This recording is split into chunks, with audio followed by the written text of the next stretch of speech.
Welcome to my normal life, question mark. This is Jesus Manuel Mena Garza. Today I'm going to be talking about selling your most prized and most expensive possession, your house, your home. We all are in that situation. Typically, a lot of us are in this situation where you have to move from point A to point B. Either you're going to rent a property or you're going to sell your property or buy a property. So it's important to understand the real estate market and the realities of the real estate market. I've purchased several homes during my life, and I've sold several homes again during my life. For a period of my life, my wife and I lived in Southern California, and she was working as a professor at the university, and I had to find something to do while I was down there. I was doing, my usual photography exhibitions, photography shows, and giving lectures here and there and teaching a class occasionally here and there in Southern California.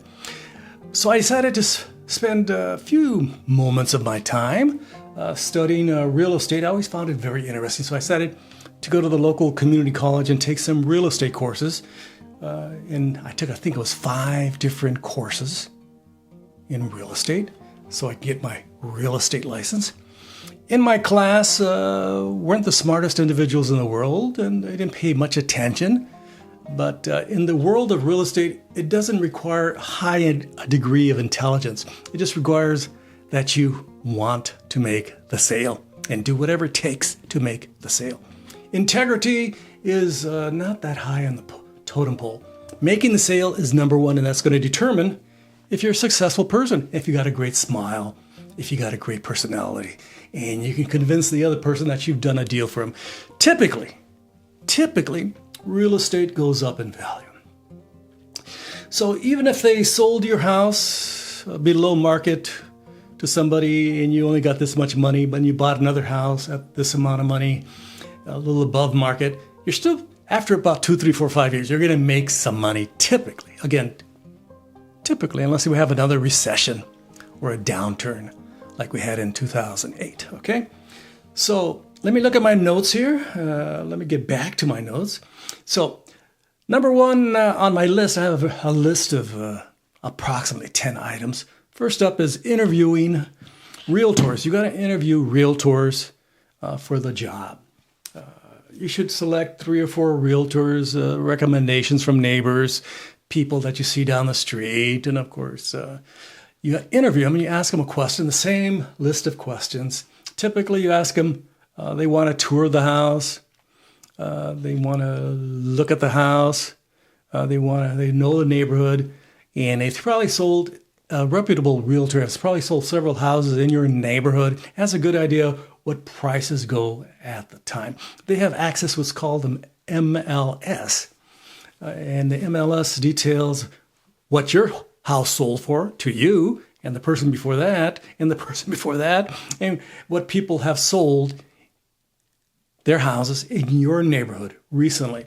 So again, number one is to understand is when you sell a house, want to sell your house, you have to understand what are comparables. What are comparable homes in your neighborhood selling for? Not what you want to sell it for, what you dream of selling for. I want to sell my house for $5 million, even though it's only worth $300,000.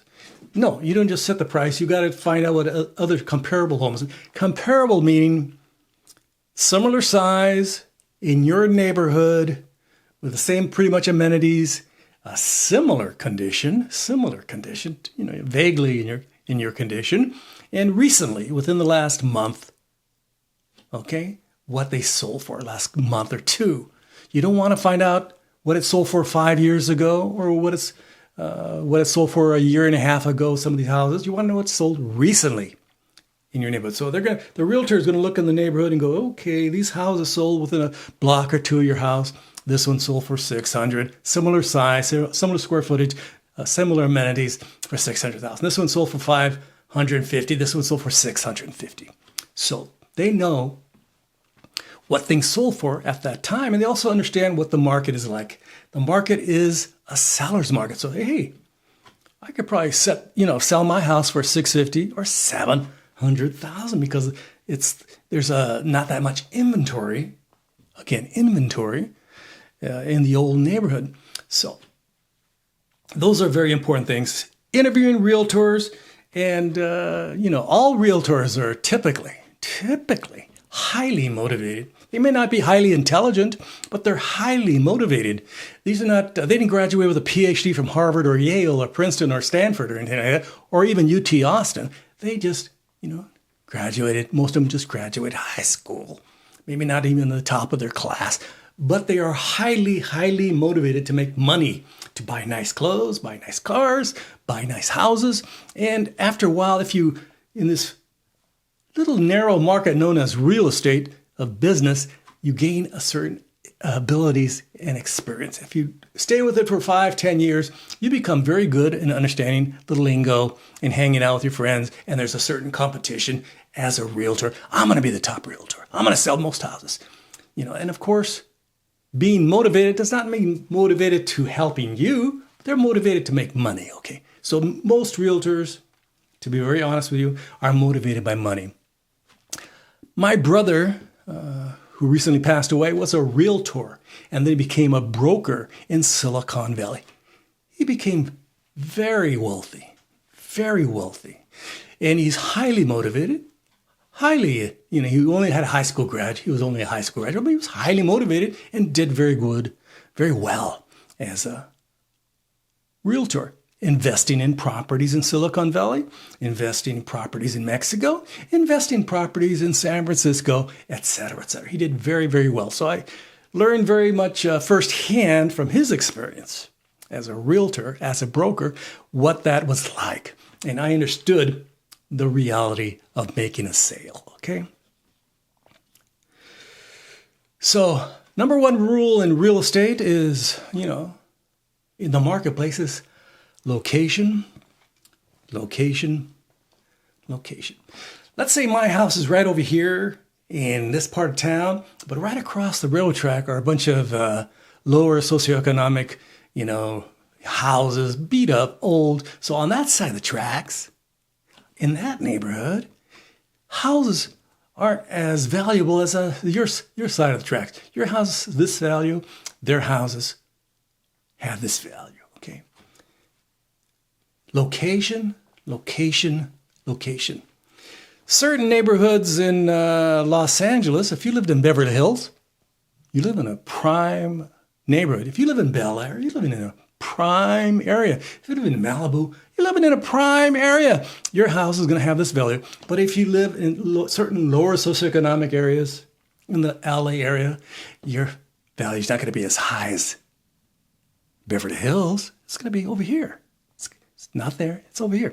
So understand location. A lot of people are moving to Texas from California because California has great weather, has the number 4 economy in the whole world. As taken up by as a state, California is going gangbusters, even though a lot of Texans say, I don't like those Californians. They are too liberal and too horrible. Nah. Forget that. Beautiful weather, beautiful location, a lot of jobs, okay? So California has it all. And that's why they're the number 4 economy. As a country, if they were an independent country, California would be number 4. They used to be number 6 just a few years back. They are a growing economy.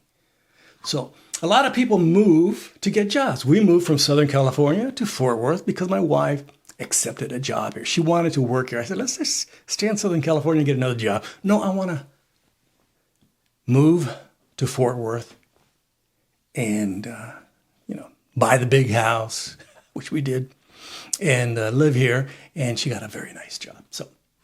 So I had to leave my nice job over there to come over here. And since then, I've been on the old YouTube yammering and said, so let me get my thing back up.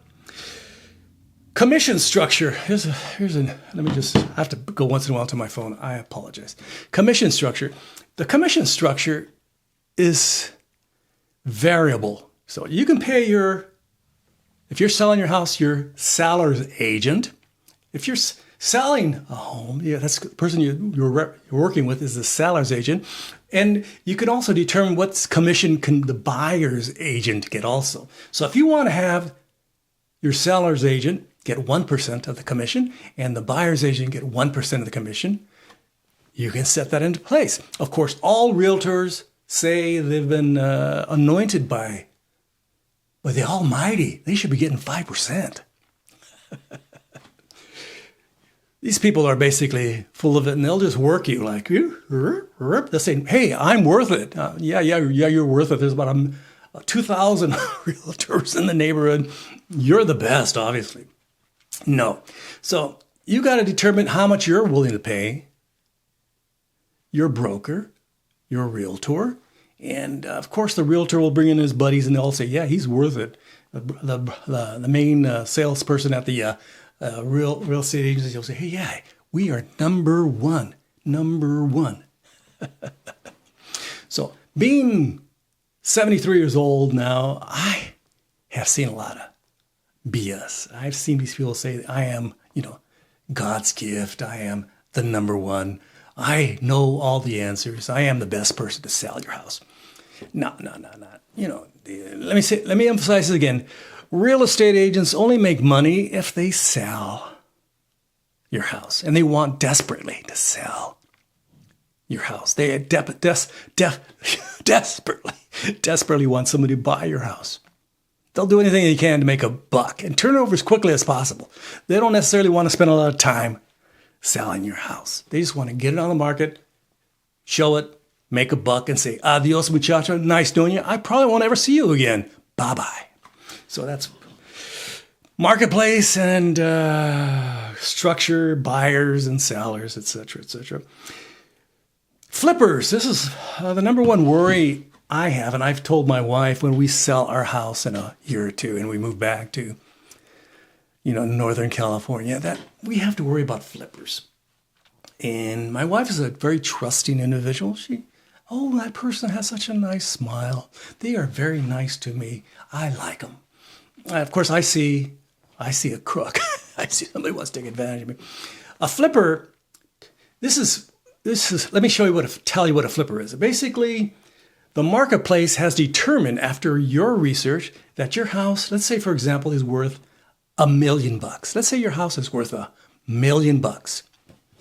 In its current condition, with all the little cracks, things that are not need to be repaired, it's still worth $1 million. Everybody else in your neighborhood is selling their house for $1 million, $2 million, $3 million because they have the new granite countertops, everything's fixed. So they spent an extra $300,000 to make sure their homes are absolutely perfect, pretty close to perfect. So your house needs a little work. It could use about $300,000 worth of work to make it absolutely perfect. You can make the determination, I'm going to fix up this house. I'm going to put new countertops, new cabinets, fix all the bathrooms, make the kitchen glorious, put new flooring, paint the whole thing, and make sure that backyard and the front yard look like something out of, Home and Garden. Wow. Fantastic. But let's say you didn't do that. Let's say the house is a little bit rough.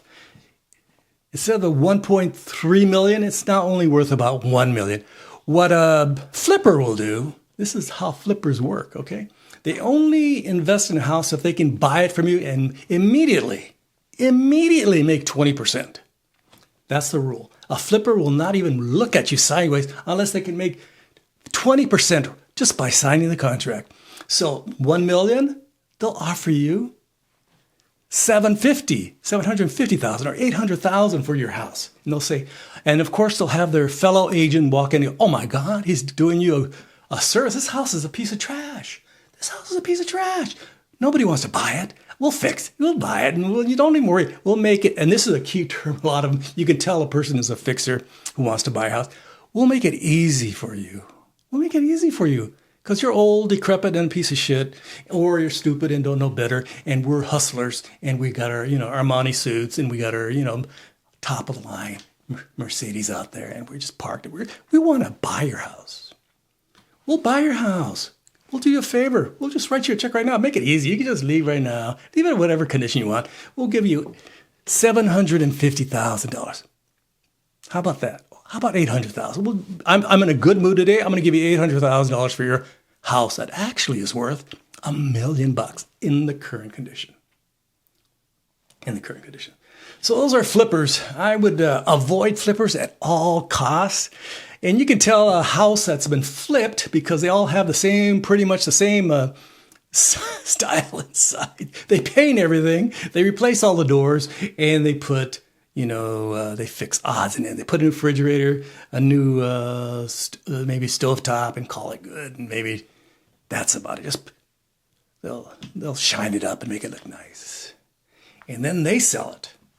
They'll sell it for $1,200,000, and they'll make a nice little cozy $400,000 profit.